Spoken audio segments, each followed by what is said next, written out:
நம்முடைய நிகழ்ச்சியை தொடர்ந்து பாருங்கள், சப்ஸ்கிரைப் செய்து பாருங்கள்.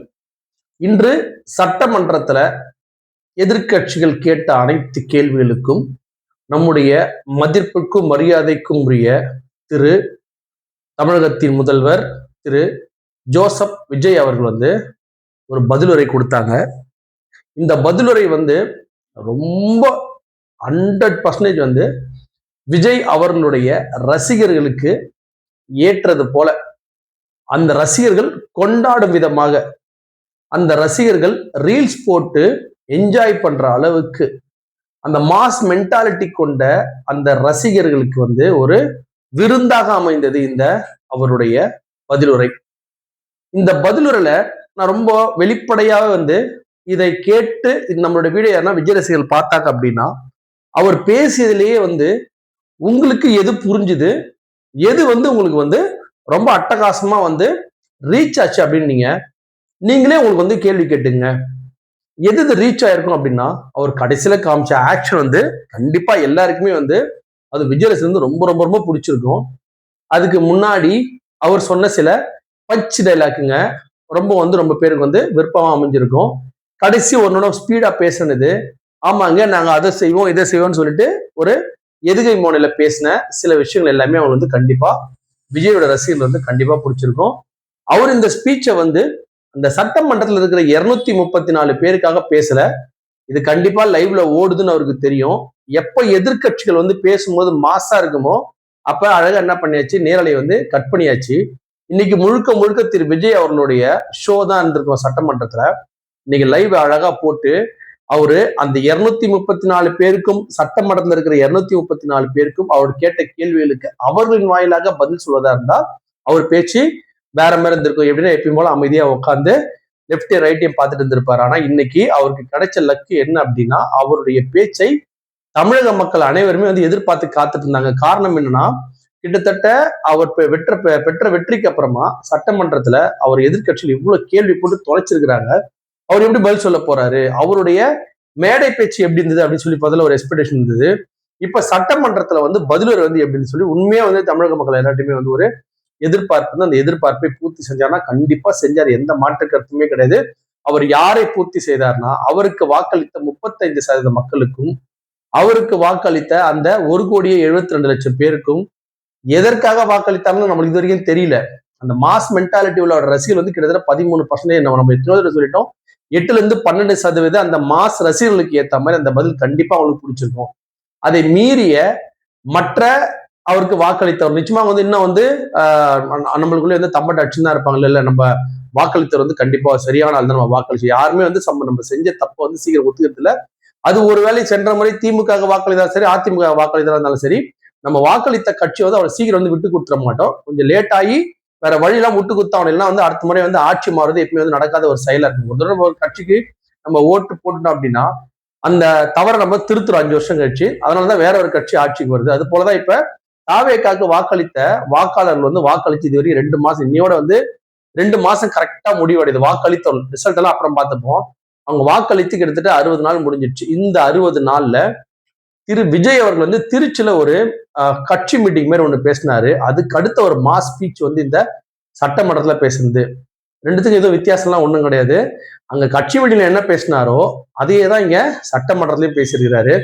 அங்க முக்கியமானது எல்லாமே ஒன் லைன்ல முடிச்சிருவாரு, செகண்ட் லைனுக்கு வரமாட்டாரு. அது அழகா பார்த்துக்கிட்டு படிச்சிருவாரு. ஆனா அந்த பஞ்சு, அந்த என்னென்ன பேசணுமோ எக்ஸ்ட்ரா பேசும்போது எல்லாமே நல்லா விலாவரியா விடுவார். அது எந்த இடமா இருந்தாலும் சரி, திருச்சியா இருந்தாலும் சரிதான், நம்முடைய சட்டமன்றமா இருந்தாலும் சரிதான்.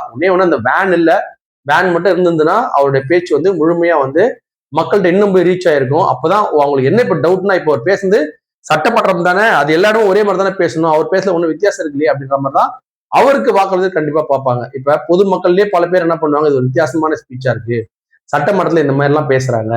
இப்ப ஒரு 10 பேர் டீசெண்டா இருப்பான், ஒரு இடத்துல ஒரு 100 பேர் டீசெண்டா இருப்பான், ஒரே ஒரு பொறுக்கி வருவான். பொறுக்கி அவன் பேசுறான்னு நம்ம கேட்ட வச்சு நம்ம என்ன பண்ணுவோம், இவனடா அவன் மாசா பேசுறான்ல இவன் இந்த இடத்துல, அந்த 100 பேர் டீசெண்டா பேசுற 100 பேர் அவன் பேசுறது வித்தியாசமா தான் இருக்கும், எந்த மாற்று கருத்தும் கிடையாது.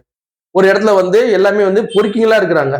அந்த இடத்துல ஒரு நல்ல சுத்த தமிழ் தூய்மையான தமிழ் பேசுறாரு. அந்த இடத்துல அந்த 100 பேர் என்ன சொல்லுவாங்க, இப்படி வித்தியாசமா அவன் பேசுறானே அப்படின்னுவாங்க. அந்த மாதிரிதான் ஒரு நிகழ்ச்சி இப்ப நடந்தது. இதுல இவர் பேசின பேச்சு 100 பொறுக்கிங்க மத்தியில ஒரு அட்டகாசமான அறிவாளி பேசின மாதிரியும் இருக்கலாம், இல்ல 100 அறிவாளிங்க மத்தியில ஒரு பொறுக்கி பேசின மாதிரியும் இருக்கலாம். அது எப்படி வந்து உங்களுக்கு சரியா இருக்குன்றத வந்து நீங்க தான் எடுத்துக்கணும். அது வந்து அவர் பேசின பேச்சு வந்து நன்றாகவே இருந்தது அப்படின்னு சொல்லிட்டு கண்டிப்பா அவரோட ரசிகர்கள் சொல்லுவாங்க. எல்லாரும் அதே வார்த்தையை சொல்லுவாங்களா அப்படின்றது ஒரு மிகப்பெரிய ஒரு கேள்வி உங்களுக்கு தெரிஞ்சது வாய்ப்பு இருக்கு. அதை நம்ம ஒன்றும் பெருசா டீட்டெயிலா போக வேண்டியதில்லை. இதுல அவர் மக்களுக்கு சொல்ல வந்த கருத்து என்ன அப்படின்னா, நான் திரு ஸ்டாலின் அவர்களை முடித்து விட்டேன் அப்படின்றத வந்து அவரு இந்த சட்டமன்றத்து மூலமா மக்களுக்கு சொல்ல வராரு. அடுத்தவர் என்ன சொல்ல வர்றாருன்னா, எல்லாத்துக்குமே திமுக தான் காரணம் அப்படின்னு சொல்ல வர்றாரு. அதுக்கடுத்து அவர் என்ன சொல்ல வர்றாருன்னா, கிட்டத்தட்ட 50 வருஷம் 40 வருஷமா இவரை போல ஒரு சிறப்பான ஆட்சி யாருமே கொடுக்க முடியாது அப்படின்றத சொல்ல வர்றாரு. அப்புறம் என்ன சொல்ல வர்றாருன்னா, பிஜேபி கிட்ட வந்து நம்ம அடிமையாயிட்டோம் இல்ல அப்படின்னு வந்து சொல்ல வர்றாரு. மத்திய அரசோட வந்து இணக்கமா போனோம் அப்படின்றாரு. அதுல ஒரு சிலத்துக்கு இணக்கமா போனோம், ஒரு சிலர் எதிர்க்கணும் அப்படின்னு சொல்றாரு. கொள்கை எதிரி வந்து எப்படி அவர் கொள்கை எதிரி ஆனாரு, எப்போ வந்து ஒரு இணக்கமான ஒரு ஆனாங்க அப்படின்றத வந்து இன்னும் கொஞ்ச நாள்ல நம்ம கண்டிப்பா பார்க்கலாம். 40 நாள் தான் ஆயிருக்கு, இன்னும் கொஞ்ச நாள்ல கண்டிப்பா பார்க்கலாம்.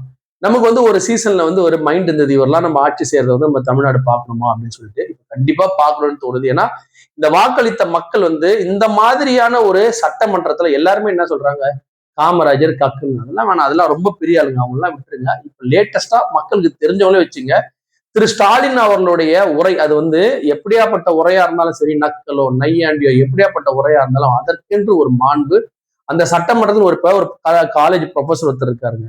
அவர் வந்து ப்ரொஃபஸரு, அங்க எல்லா ஸ்டூடெண்ட் இருக்கிறாங்க அப்படின்னா அந்த ப்ரொஃபஸர் மாதிரி பேசினாதான் அதுக்கு ஒரு மரியாதை, அந்த கல்லூரிக்கு ஒரு மரியாதை. இப்போ ஒரு ப்ரொஃபஸர் வந்து காலேஜ்ல வந்து பேசுறாரு, பேசும்போது வேற ஒரு காலேஜ்ல இருந்து சில பேர் வந்து உட்காந்து பாக்குறாங்க. அந்த ப்ரொஃபஸர் வந்து மச்சே எழுந்துடுறாடி, அப்படி பண்றா இப்படி பண்றா அப்படின்னு சொல்லி சொன்னான்னு வச்சுங்களேன், அது வந்து அவர் பேச வந்து வித்தியாசமா இருக்கும் மத்த எல்லாருக்குமே. ஆனா அந்த மத்த காலேஜ் வர ப்ரொஃபஸர் என்ன, ஒரு காலேஜ்னா அந்த ப்ரொஃபஸர் பேசுற பேச்சு வச்சுதான் அந்த காலேஜை மதிப்பிடுவாங்க. அதுக்கு அடுத்து ஸ்டூடெண்ட், ப்ரொஃபஸரே எப்படி இருந்தாருன்னா ஸ்டூடெண்ட் எப்படி இருப்பாங்க அப்படின்றது வந்து ஒரு காலேஜ்ல ஒரு உதாரணம் வச்சுங்க. அந்த மாதிரி ஒரு சட்டமன்றம் அப்படின்னு சொல்லி சொன்னா நம்ம தமிழ்நாட்டினுடைய மொத்த எம்எல்ஏக்களும் நம்மளால் தேர்ந்தெடுக்கப்பட்ட 234 எம்எல்ஏக்களும் உட்கார்ந்து இருக்கிற ஒரு இடத்துல எதை பேசணும், எப்படி பேசணும், எந்த அளவுக்கு பேசணும் அப்படின்றதெல்லாம் எல்லாமே வரைமுறை இருக்கு. எல்லாத்துக்குமே மதிப்பு மரியாதை கொடுத்து பேச வேண்டியிருக்கு. யாரையும் உயர்த்தியும் யாரையும் தாழ்த்தி பேச வேண்டிய அவசியம் அங்க கிடையாது. அப்படி இருக்கிற ஒரு மாமன்றத்துல வந்து இவருடைய பேச்சு எப்படி இருந்தது அப்படின்றத மறுபடியும் நம்ம மக்கள் கையிலேயே நம்ம கொடுத்துறோம். இவர் ஒரு நல்ல ப்ரொஃபஸரா பேசினாரா, கிட்டத்தட்ட 233 ரவுடிங்க நம்ம ரவுடிங்கிற இடத்துல ஒரு பெரிய ஐஜி மாதிரி பேசினாரா, இல்ல 233 ஐஜிங்கிற இடத்துல வந்து ஒரு பொறுக்கி மாதிரி பேசினாரா அப்படின்றது வந்து அது உங்க கையிலேயே நம்ம வந்து கொடுத்து விடுகிறோம். முதல்வர் அப்படின்றவர் வந்து யார் அப்படின்னா, அவருக்கு போட்ட வெறும் 1,72,00,000 பேருக்கு மட்டுமான முதல்வர் கிடையாது. அவர் 8 கோடி மக்களுக்கான முதல்வர். அந்த 8 கோடி மக்களும் வந்து அவருடைய பேச்சை வந்து கண்டிப்பா கேட்கிறோம். அதுல இருந்து மாற்ற கருத்தே கிடையாது. ஏன்னா தமிழகத்துல ஒரு புதிய முதல்வர், திராவிடம் இல்லாத ஒரு புதிய முதல்வர் வந்திருக்கும் போது அவர் எப்படி பேசுவார், என்ன பேசுவார், கண்டிப்பா எல்லாருமே பார்க்க காத்துட்டு இருக்கிறாங்க. எதனா ஒண்ணு வித்தியாசமா பண்ணுவார் அப்படின்றத அவருடைய ரசிகர்களும் மற்ற அவரை நம்பி மாற்ற வேணும் சில பேர் வந்து வாக்களிச்சது உண்மைதான். அவங்க நினைச்சதை வந்து இவர் நிறைவேற்றுவாரா, இல்ல இந்த மாற்றத்தை தான் இந்த மக்கள் எதிர்பார்த்தாங்களா அப்படின்றத ஒரு முக்கியமான ஒரு கேள்வியா வருது. ஒரு தலைவரே இப்படி பேசினார்னா அந்த கூட இருக்கிற அந்த அமைச்சர்கள் எப்படி பேசுவாங்கன்னு யோசிச்சு பாருங்க. தலைவர் எவ்வழியோ தொண்டன் அவ்வழி அப்படின்றதுதான் வந்து அரசியல் எழுதப்படாத உண்மை. இதை வந்து சில கட்சிகள், அதாவது நம்முடைய தாவேக்காக்கு ஆதரவளித்த கட்சிகள் யாரா இருந்தா விடுதலை சிறுத்தை கட்சிகள், அவர் பேசின தமிழ் தேசியமும் அவர் பேசிய அரசியலும் இதுதானா அவர் பேசினாரு, இததான் அவர் வந்து இத்தனை வருஷமா பேசினாரா, கிட்டத்தட்ட 25-30 வருஷமா இப்படியாப்பட்ட மக்களை உருவாக்கதான் திருமாவளவன் வந்து இவ்வளவு போராடினாரா அப்படின்றது வந்து திருமாவளவன் தான் வந்து பதில் சொல்லணும். இந்த மாதிரியான ஒரு சட்டமன்ற பேச்சை வந்து கேட்கிறாரு. தான் அதாவது நம்ம சொல்ல வர்றது எப்படி அப்படின்னா, நம்ம திமுகவுக்கு நம்ம ஆதரவா கண்டிப்பா பேசல, நம்ம திமுகக்கோ அல்ல அதிமுகக்கோ ஆதரவா பேசல, நாம் தமிழர் கட்சிக்கு ஒரு ஆதரவா பேசல, நம்ம முடிஞ்ச அளவுக்கு பொதுப்படியா பேச விரும்புறோம். கிட்டத்தட்ட பாத்தீங்கன்னா இந்த மாதிரியான ஒரு பேச்சு தொடர்ந்து வந்து நடந்துகிட்டே இருக்கு. திரு விஜய் வந்து முதலமைச்சர் ஆகிறதுக்கு முன்னாடியில இருந்தே பாத்தீங்கன்னா அவருடைய அணுகுமுறையே வந்து சரியில்லை. சரியான அணுகுமுறை இருக்கும்போது எந்த ஒரு பத்திரிகையாளரும் யாருமே வந்து அவ்வளோ சீக்கிரமா பேசிட முடியாது. அணுகுமுறை வந்து முழுசா தப்பா இருக்கும்போது நம்ம எப்படி அதை என்கரேஜ் பண்றதுன்னே தெரியல. கிட்டத்தட்ட இப்ப சட்டமன்றத்தையும் வந்து பாத்தீங்கன்னா 2 நாள் 3 நாளா அமைதியா உட்கார்ந்து இருந்தாரு. அவர் என்ன எதுக்கு உட்கார்ந்தா நம்ம எல்லாருக்குமே தெரியும். கண்டிப்பா கடைசி நல்ல ஸ்பீச் கொடுக்க போறாருன்னு தெரியும். ஆனா அது ஃபுல்லா ஸ்கிரிப்ட் எழுதி அந்த ஒரு கத்தி படத்துக்கு வர அந்த லிரிக்ஸ், அந்த நம்ம கதையாசிரியரையும் அந்த வசன கதை வச்சு எழுதுற மாதிரி அந்த அரசியல் சம்பந்தப்பட்ட கூட உட்கார வச்சு எதுகை மூனையோட அழகா எழுதி அதை பார்த்து படிச்சு கடைசி ஒரு 5-10 ஒரு கடைசி ஒரு 2-3 நிமிஷம் வந்து அவர் ஸ்கிரிப்டை பார்க்காம படிச்சாரு. ஆனா ஒரு வாட்டியே படிக்க ஆரம்பிக்கும் போது வந்து திரு சபாநாயகர் அவர்கிட்ட வந்து என்ன ஸ்டார்ட் பண்ணலாமா அப்படின்ற மாதிரி அப்படின்றாரு. அவரும் ஆக்ஷன் அப்படின்றாரு. இவர் வந்து நடிக்கிறதுக்கு முன்னாடி, இந்த சினிமா நடிக்கிறதுக்கு முன்னாடி டைரக்டரை பார்த்து அப்படின்னா டைரக்டர் அவர் எனக்கு இன்னமும் டவுட்டா இருக்கு, சபாநாயகர் வந்து அந்த நேரத்துல வந்து ஆக்ஷன் அப்படின்னு சொல்லி சொன்னாரா அப்படின்றத அவரு முதலரசியல் வச்சு நம்ம வந்து கண்டுபிடிக்கணும் அவர் பேச ஆரம்பிக்கும் போது. அதே மாதிரி கடைசியா வந்து இந்த இன்டர்வல் பிளாக் விடும்போது பாத்தீங்கன்னா எல்லா படத்துமே பாத்தீங்கன்னா ஐ எம் பேக் அப்படின்ற மாதிரி, ஐ எம் கமிங் அப்படின்ற மாதிரி, ஐ எம் வெயிட்டிங் அப்படின்ற மாதிரி ஒரு வசனம் விடுவாரு. அதே மாதிரி என் பேச்சை நானே கேட்க மாட்டேன் அந்த ஒரு பஞ்ச் டைலாக் விடுவார் பாருங்க. அது மெயினா வந்து ஐ எம் வெயிட்டிங் அப்படின்ற பஞ்ச் டைலாக் விடும்போது ஒரே லைன் தான் அது வந்து மாசா வந்து கிரியேட் பண்ணுவார். அதே மாதிரி அந்த மாஸ் சீனை கிரியேட் பண்றதுக்கு முன்னாடி கேட்கிறாரு டைரக்டர் கிட்ட, திரு ஜெயஸ்ரீ பிரபாதான் இந்த படத்தோட டைரக்டர், அவர்கிட்ட கேட்கிறாரு என்னங்கண்ணான்னு கேட்கிறாரு. ஆக்ஷன் ஆக்ஷன் அப்படின்னு டபால் என்ன பண்ணிட்டாரு, அந்த ஒரு கடைசி ஸ்டாலின் செய்த அந்த ஒரு சீனை வந்து வேற மாதிரி கிரியேட் பண்ணிட்டாரு. இதெல்லாம் பண்ணி முடிச்சுட்டாரு. Right, okay. இப்போ இந்த இவருடைய பதிலுரையில வந்து அந்த அவருக்கு வாக்களித்தவர்கள் வந்து அவங்கள ரீசெக் பண்ணிக்கீங்க. அவர் பேசின எதெல்லாம் உங்க மனசுல நின்னுது அப்படின்னு சொல்லி நீங்களே வந்து கேட்டு பாருங்க. எதிர்கட்சிகள் சொன்னது சட்டம் ஒழுங்கு பிரச்சனை, அதை பத்தி அவர் என்ன முழுசா பேசினாரு. பவர் கட்டு பிரச்சனை, அதை பத்தி அவர் என்ன முழுசா பேசினாரு. விவசாயிகள் பிரச்சனை, அதை பத்தி அவர் என்ன பேசினாரு. சில கட்சிகள் என்ன சொல்றாங்கன்னா, நீ அவசரப்படாதப்பா, நீ 6 மாசம் டைம் எடுத்துக்கோ, எல்லாத்துக்குமே நீங்க 6 மாசம் டைம் வேணும், இந்த ஸ்டடி பண்ண 6 மாசம் டைம் வேணும், 6 மாசம் கழிச்சுதான் என்ன பண்ண போற, விவசாய கடனை அடைக்க போற, 6 மாசம் கழிச்சு தான் பஸ் கொடுக்க போற, நீ 6 மாசம் 2 வருஷம் கூட டைம் எடுத்துக்க, அதை பத்தி எந்த பிரச்சனையுமே கிடையாது, அதனால செய்வதை திருந்த செய் அப்படின்னு தான் வந்து எதிர்கட்சிகள் சொல்லுது. ஏற்கனவே இருந்த திமுக ஆட்சி இதே மாதிரி ஒரு முறைதான் ஃபாலோ பண்ணிச்சு.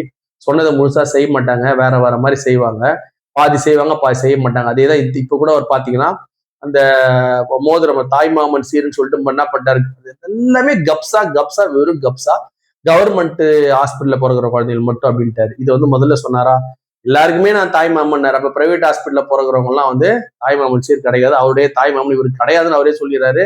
கவர்மெண்ட் ஸ்கூல்ல கவர்மெண்ட்டினுடைய ஹாஸ்பிட்டல்ல பிறக்கிற குழந்தை மட்டும் தான் அவர் தாய் மாமனா இருப்பாரு, மற்றவங்க எல்லாம் தாய் மாமனா இருக்க மாட்டார். இந்த மாதிரி எதனா ஒரு இக்கு வச்சா ஏற்கனவே நடந்த ஆட்சிகள் வந்து நடந்தது. அதே மாதிரி எந்த வித்தியாசம் இல்லாத ஒரு ஆட்சியாக இருந்த நம்முடைய சிஎம் விஜயோட ஆட்சி இருக்கு. என்ன ஒண்ணு சினிமா டயலாக் அதிகமா இருக்கு, சினிமா சம்பந்தப்பட்ட காட்சி வந்து எல்லா இடத்துலயும் நிரம்பி இருக்கு. அது வந்து நீங்க ஒரு இடத்துல வந்து இவங்க போறாங்க, ரிவ்யூ பண்ண போறாங்க பாருங்க ஹாஸ்பிட்டல்ல, அங்கேயும் அதே மாதிரி இந்த சினிமால காட்டுற மாதிரி ஒரு 10 பேர் போய் ரிவ்யூ பண்றது. இதெல்லாம் பார்த்தா நம்மளுக்கு என்ன தெரியுதுன்னா, இவர் சொல்லி கொடுத்தா எல்லாமே நடக்குதுன்னு வந்து ஒரு கண்டிப்பா அவங்களாம் எதேச்சியே பண்றாங்க போல நம்ம பார்த்தோம். ஆனா இதெல்லாம் எதுவுமே, ஏன்னா இவரும் அதே மாதிரி இந்த குளத்தூர்ல 5 நிமிஷம் பேசுறது, குளத்தூர்ல என்ன ஆச்சு பத்தியான்றது நேத்தான் ஆதவர்ஜுனா பேசினாரு. அப்ப இதையே அவரும் பேசுறாரு அப்படின்னா இவர் கண்டிப்பா இவர் வந்து ஒரு டீமா உட்காந்தப்ப நான் இதெல்லாம் பேச போறோமான்னு ஃபார்ம் பண்ணிட்டு தான் போறாங்க போகுது எல்லாருமே. அந்த டீம்ல கண்டிப்பா இவர் இருப்பாரா, இல்ல அந்த டீமுக்கு சொல்ற இடத்துல அவங்களே உங்களுக்கு எழுதி தராங்களா அப்படின்னு சொல்லி தெரியல. இது உண்மையா வந்து இந்த சட்டமன்றத்தில் நடந்தது எல்லாமே வந்து நம்ம விரைவாக மாற்ற வேண்டிய அவசியம் இருக்கு. ஒரு அறிவு சார்ந்த மக்கள் இருக்கிற ஒரு இந்த தமிழ்நாட்டுல மற்ற மாநிலங்கள்ல வந்து கண்டிப்பா இதை பார்த்தாங்கன்னா எவ்வளவு வந்து கிண்டல் கேலி பண்ணுவாங்கன்றத கொஞ்சமாவது யோசிச்சு பாருங்க. ஒரு நடிகர் வந்து நடிக்கலாம், அவர் வந்து சினிமால மட்டும் நடிச்சா பரவாயில்ல, சட்டமன்றத்திலேயே வந்து நடிச்சார் அப்படின்னா எப்படி இருக்குன்னு யோசிச்சு பாருங்க. முன்னாள் முதல்வர், நம்ம தமிழகத்தின் முன்னாள் ஒரு முதல்வர், கிட்டத்தட்ட 5 வருஷமா ஆட்சி நடத்திய ஒரு முதல்வரை இவ்வளவு வந்து ஒரு நம்ம தேவையில்லாத வந்து அவர் பேரை இழுக்க வேண்டிய அவசியம் கிடையாது. இதே வந்து வேற ஒருத்தர் பண்ணாலும் தவறுதான்றதுல எந்த மாற்று கருத்துமே கிடையாது. ஒரு வித்தியாசமான ஆட்சிக்காக தான் திரு விஜய் அவர்களுக்கு வந்து வாக்களித்த அந்த 1,72,00,000 மக்களும் இதை வச்சு சந்தோஷப்படுறாங்களா இல்ல துன்பப்படுறாங்கன்னு எனக்கு தெரியல. இறுதியில இவர் பண்ண இந்த காரியம் என்ன ஆயிடுச்சுன்னா அவருக்கே வந்து பேக் ஃபயர் ஆயிடுச்சு. இப்ப திரு உதயநிதி ஸ்டாலின் மற்றும் அந்த எதிர்கட்சி வந்து சும்மா இருக்க மாட்டாங்க. இந்த வாட்டி வந்து திமுக மட்டும்தான் அவர் வந்து தாக்குறாரு. இதற்கு இபிஎஸ் பக்கம் அவர் போல, இபிஎஸ் பக்கம் ஏற்கனவே சென்றதுக்கே தான் வந்து ஒரு அடி, சரியான அடி வாங்கியிருக்கிறாரு. ஏன்னா வந்து அவர் 8 போன அந்த 25 பேருமே வந்து விட்ரா வாங்கிட்டாங்க, நான் வரல அவங்க கூட சொல்லி விட்ரா வாங்கிட்டாங்க. அதனால ஏற்கனவே அந்த 4 எம்எல்ஏக்கள் வந்து மீண்டும் கட்சியை இருந்து வெளில வந்து எம்எல்ஏ பத்தி ராஜினாமா பண்ண 4 எம்எல்ஏ மட்டும் இவர் வந்து எம்எல்ஏ சீட் கொடுப்பாருன்னு தெரியாத கண்டிஷன்ல மீண்டும் வந்து பல பேர் வந்து உங்க கட்சிக்கு தன் பதவியை ராஜினாமா பண்ணிட்டு வருவானது ஒரு பெரிய கேள்விக்குறியா இருக்கு. அது ஒரு பக்கம் ஒரு ஓரமா இருந்தா கூட இப்ப நீங்க திமுக வந்து சீண்டிட்டீங்க. திமுக என்ன பண்ணிச்சு, உடனே என்ன பண்ணுச்சுன்னா அப்பாவை காணும் நீங்க ஒரு சொன்ன கதையை வந்து உங்களுடைய மகனும் உங்க குடும்பத்தை இருந்த மாதிரி பண்ணிட்டீங்க. உங்க மகன், உங்க மகள் மற்றும் உங்க மனைவியை வைத்து அவர் செய்யும் கிண்டல இதுக்கு மேல உங்களால தடுத்து நிறுத்த முடியுமான்றதை நீங்க யோசிச்சு பாருங்க. மேலும் வந்து அவங்க என்ன பண்றாங்க, உங்க மனைவி எல்லாம் வந்து இதுக்கப்புறமா வந்து கண்டிப்பா உங்க மனைவி, உங்க அப்பா எல்லாருமே கிண்டல் பண்ணா என்ன பண்ணுவீங்க, அதுக்கு உண்டான எல்லாமே உங்ககிட்ட இருக்கு, எல்லாத்தையும் நம்ம பின்னாடி முதுகு பின்னாடி வச்சு நீங்க ஏன் இந்த மாதிரிலாம் வந்து ஒரு பர்சனல் அட்டாக் பண்றீங்க திரு சிஎம் விஜய் அவர்களை வந்து நீங்க கொஞ்சம் இதெல்லாம் வந்து திங்க் பண்ணணும். பர்சனல் அட்டாக் வந்து முடிஞ்ச அளவுக்கு வந்து இல்லாம பாத்துக்கிறது தான் வந்து அரசியல் வந்து ரொம்ப நல்லது. அரசியல்ன்றது வந்து ஒருத்தர் ஜெயிக்கலாம், ஒருத்தர் தோக்கலாம். திரு ஸ்டாலின் அவர்கள் தோத்தார் அப்படின்னு சொன்னா ஏன் காமராஜரே தோத்தார் அப்படின்னு சொல்லுவாங்க. ஏன் திரு அம்மாவே தோத்தாருங்க, நாளைக்கு நீங்களே கூட தோப்பீங்க. அதனால வந்து இந்த வெற்றி தோல்வி எல்லாம் வந்து ஒரு அரசியல் தலைவனுக்கு வந்து முக்கியம் இல்லை. கிட்டத்தட்ட மு.க. ஸ்டாலின் அவர்கள் வந்து எத்தனை வருட போராட்டம், எத்தனை வருஷமா வந்து திரு கலைஞர் கூட இருந்துட்டு எத்தனை வருஷமா இந்த நாட்டுக்காக உழைச்சிருக்கிறாங்க. அவங்க செஞ்சதெல்லாம் நம்ம சும்மா யாராவனா இருக்காது. பழனிசாமி ஐயா இருந்தாலும் சரி, ஓபிஎஸ் இருந்தாலும் யாரா இருந்தாலும் சரி, அரசியல் தலைவர் இருந்து கேலியும் கிண்டலும் செய்வது வந்து நீங்க தடுத்து நிறுத்த வேண்டியது வந்து ரொம்ப முக்கியம். முதல்ல நீங்க திருந்தணும். நீங்க திருந்துறா மத்தவங்க வந்து திருத்தணும். இது உங்களுக்கே வந்து பேக் ஃபயர் ஆயிட்டா நீங்க என்ன பண்ணுவீங்கன்னு சொல்லி யோசிங்க. உங்களுடைய கட்சியை சார்ந்தவர்களை விட நீங்க வந்து மோசமா நடந்துக்காதீங்க. இதுவே வந்து முதலும் கடைசியும் தான் ரொம்ப சந்தோஷமா இருக்கும். உங்களுக்கு ஆதரவு அளித்த சிபிஎம் போன்ற கட்சிகளுக்குன்னு வந்து ஒரு ஒரு ஒரு ஸ்டாண்டர்ட் இருந்து அந்த ஸ்டாண்டர்ட் எல்லாமே இன்னைக்கு தொடர்ந்து உங்களுக்கு சப்போர்ட் பண்ணும் போதே அவங்களுடைய ஸ்டாண்டர்ட் எல்லாமே குறைஞ்சு போகுது. சட்டமன்றத்துக்குன்னு சொல்லிட்டு ஒரு இடத்துக்கு ஒரு பேசும் ஒரு ஸ்டைல் இருக்குன்னு அதான் ஒரு உதாரணம் சொன்னேன். ஒரு காலேஜ்ல வந்து ஒரு ப்ரொஃபஸர்னா ஒரு ப்ரொஃபஸர் மாதிரி பேசணும். ஒரு ஒரு நீங்க சப்போஸ் ஒரு ஒரு உயர்ந்த ஒரு இடத்துக்கு ஒரு ஐடி கம்பெனிக்கு போயிட்டா அந்த ஐடி கம்பெனில இருக்கிற வந்து ஐடி கம்பெனி மாதிரி பேசணும். அங்க போயிட்டு நம்ம லூஸ் மாதிரி பேசிட்டு இருக்க கூடாது. நீங்க பேசுவதா நீங்க மாசம் நடிச்சிருக்கிறீங்க. சத்தியமா நீங்க பேசுறதெல்லாம் மாசா இல்ல, ஒரு மிகப்பெரிய லூஸா இருக்கு அப்படின்றது தான் உண்மை.